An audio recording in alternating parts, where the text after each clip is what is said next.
Sí, estamos aquí con Luis Armenta Malpica en su homenaje que se está realizando aquí en este encuentro en la zona de Los Ríos, en Campeche.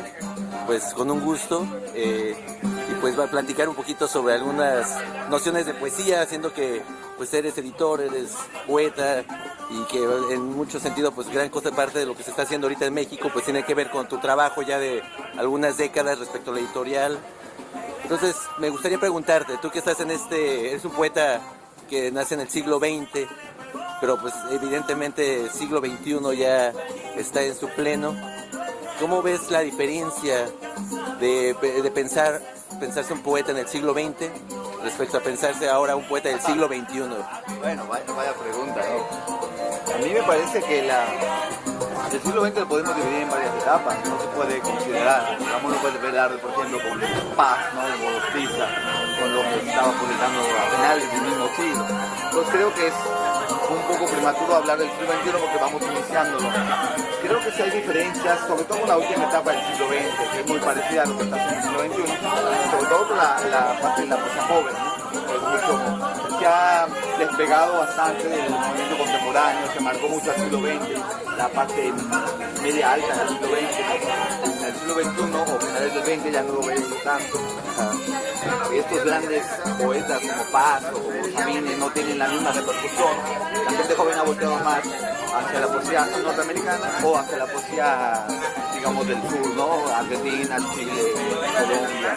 Entonces, en ese aspecto sí veo diferencias, pero también hay una parte muy global ya, donde no se podría hablar de corrientes, creo yo, sino de que está haciendo buena poesía de manera muy tradicional, muy convencional, con diferentes soportes y con bastantes riesgos también. Tú desde tu poética, ¿cómo afrontas esta diversidad, este cambio que se está gestando, digamos, estas tendencias? ¿De algún modo hay algún reajuste en tu quehacer poético o simplemente vienen parte de tu devenir? Bueno, yo empecé tarde en la poesía y siempre de la línea más clásica o más tradicional. Lo que estaba haciendo es equilibrando algunas cuestiones de vanguardia que me gustan mucho, el neobarroco, por ejemplo, con el decir mucho más transparente, mucho más accesible, ¿no? En cuestiones de lenguaje o de estructura. Voy buscando, siempre me pongo como reto a que un libro no se parezca al anterior, aunque hay una continuación, porque hay una especie de narrativa en mi obra. Entonces sí, creo que los discursos varían poco, pero la estructura se va moviendo conforme los tiempos. Okay.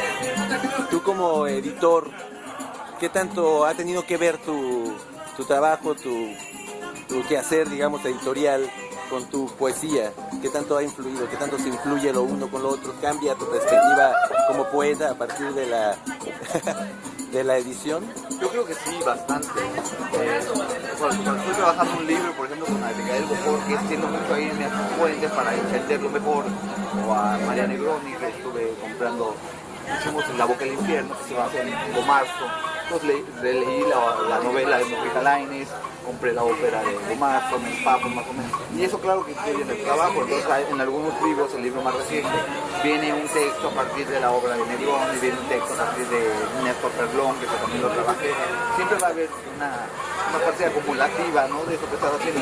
Son dos líneas paralelas, me parece. Mi trabajo poético y el trabajo editorial van muy de la mano porque es una editorial muy pequeña, independiente, somos 3 personas, ¿no? Entonces me parece que eso lo hace muy personal el trabajo, mucho más cercano a los autores porque me permite convivir con la mayoría de ellos, terminan siendo amigos y claro, los amigos cuando son buenos poetas te incluyen de cierta forma y el trabajo también se ve recompuesto, repensado por ellos.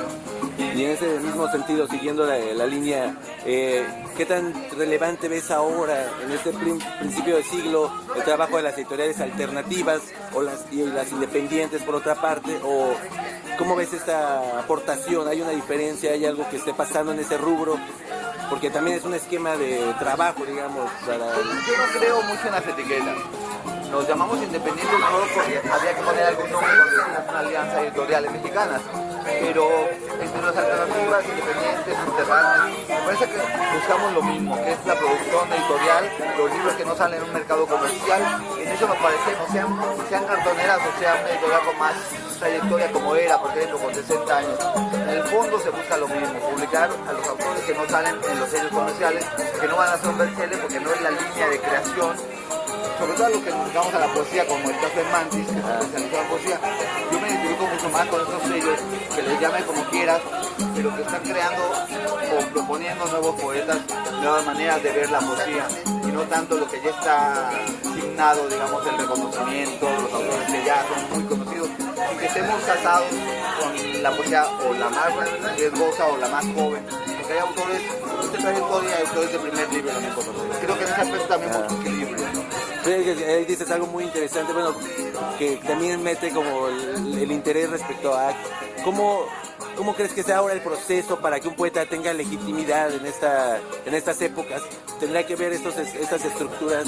Tiene que ver mucho la estructura institucional, por desgracia. A mí me parece que antes la obra se manejaba de una manera más lenta, el tiempo hacía una gran parte del trabajo.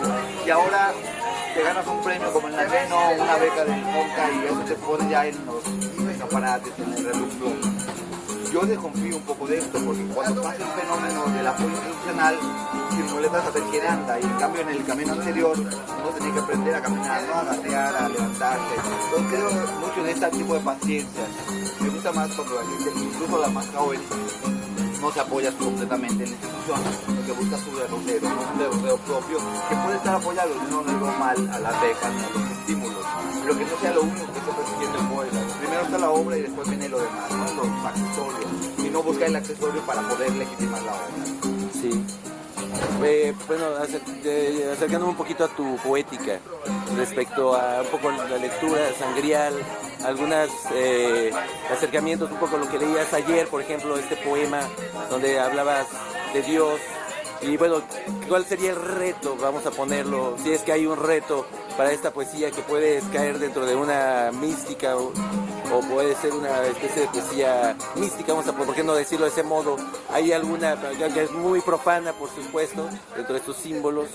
En ese sentido, ¿hay algún reto respecto a después del siglo XX, que es una reestructuración del concepto de Dios?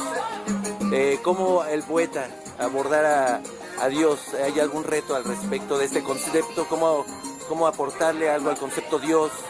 Transformarlo, tocarlo. La figura de Dios es muy obsesiva en mi trabajo, aparece desde el primer libro. Aparece, digamos, de una manera simbólica. Hago una relectura, me gusta mucho la Biblia, los textos sagrados, y hago una relectura de sus elementos en varios de los libros.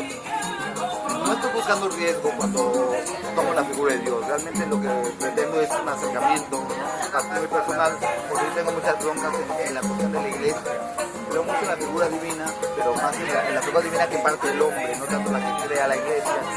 No comparto los elementos de la iglesia o el papado, ¿no? En esa cosa hay un conflicto fuerte conmigo y lo voy resolviendo conforme avanzan los libros. Es una obsesión meramente, no creo que es el tema fundamental o principal. Y me he ido en varios tonos, ¿no? Hay libros mucho más íntimos donde abordo la problemática de la mujer, por ejemplo, el amor o el erotismo o la violencia social en los últimos libros. Y sí, la figura predomina, la de Dios, pero no creo, no soy el mejor crítico, por supuesto, en mi trabajo, pero no creo que sea el eje, ¿no? Hay una parte fundamental en mí como ser humano, no tanto en la poética, que a lo mejor te influye, donde sí soy bastante creyente en la figura divina de lo humano. El hombre puede ser mejor de lo que es, pensando en, digamos, yo el término místico lo referiría a poetas como Cecilia, como Francisco Malaña, ¿no? O como Julio Cubas. A mí me parece que soy más espiritual que espiritual, porque no tengo esa reverencia a la figura de Dios. Una noción más universal, digamos, universalista. Más encontrada, es muy de contrario la lucha, ¿no? De pronto me gusta dialogar con Dios como si fuera uno mismo. A veces hay ciertos cuestionamientos que no irían en una mística, ¿no? Está interesante. ¿Tú cómo definirías a Dios en ese sentido? ¿Cuál sería tu definición del concepto Dios a estas alturas? Enorme. Sí, porque está muy padre lo que planteas ahorita. ¿Cómo lo vas? Yo busco respuestas en algún momento, ¿no? Es una interrogante. Mira, a mí me criaron en una familia muy católica, donde nos leían la Biblia como si fueran cuentos, entonces mi formación viene de ahí, no lo puedo negar.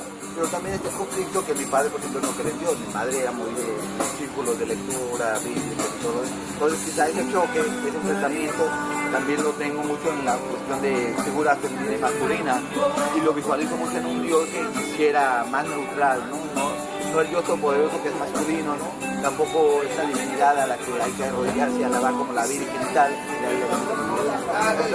Busco, como novedad toca mucho los equilibrios, ¿no? La parte conciliatoria, la parte de, no de revolución, sino de tener cierta tranquilidad, andar con el mundo de una manera mucho más suave, ¿no? Más ligera. Especialmente a Malpica, ¿desde dónde plantea su poesía? ¿Más desde lo pasional o desde lo intelectual? ¿O hay un...? Soy muy emocional, pero en la poesía siempre tengo ideas. Son justamente intentos de respondencia global. Comparto de esquemas, de estructuras, pero siento que tengo que decirlo de una manera con sentimiento. No lo puedo dejar en la abstracción o en la reflexión, porque no me nacería, no soy bastante intenso. Para cerrar, bueno, estás en tu homenaje, este contexto, bueno, que a fin de cuentas los homenajes, muchas veces los poetas se pelean con los homenajes, porque los homenajes a veces son como una especie de monumentación y también es como antagónico, pero al mismo tiempo pues es una forma de estar en contacto con un público, con los lectores que de algún modo va generando el poeta. También es un pretexto, digamos, a veces para acercarse a los lectores que has ido generando a lo largo de estas décadas. ¿Tú qué le puedes decir a tus lectores? A la gente que te busca, que te sigue y que de algún modo te ve como ejemplo. ¿Cuál sería el mensaje Yo acepté el reconocimiento de David con muchas reservas. Primero, me parecen prematuro completamente. Creo que el que te publiquen antologías o la obra reunida que va a salir o un homenaje hace que uno envejezca muy rápido, y a los 52 años no me parece que sea un hombre tan viejo como podría parecer por estos elementos. Entonces le dije, lo único que quiero es una reunión de amigos, ¿no? Permíteme invitar a varios amigos, celebramos la poesía, celebramos la amistad, y entonces así el reconocimiento es bienvenido. Me parece, soy muy agradecido con lo que está haciendo David, con lo que hace la gente de Carmen y de Palizadas, con la gente que se suma a este encuentro, pero quiero ver una reunión de colegas, de iguales, y decir que hay el maestro.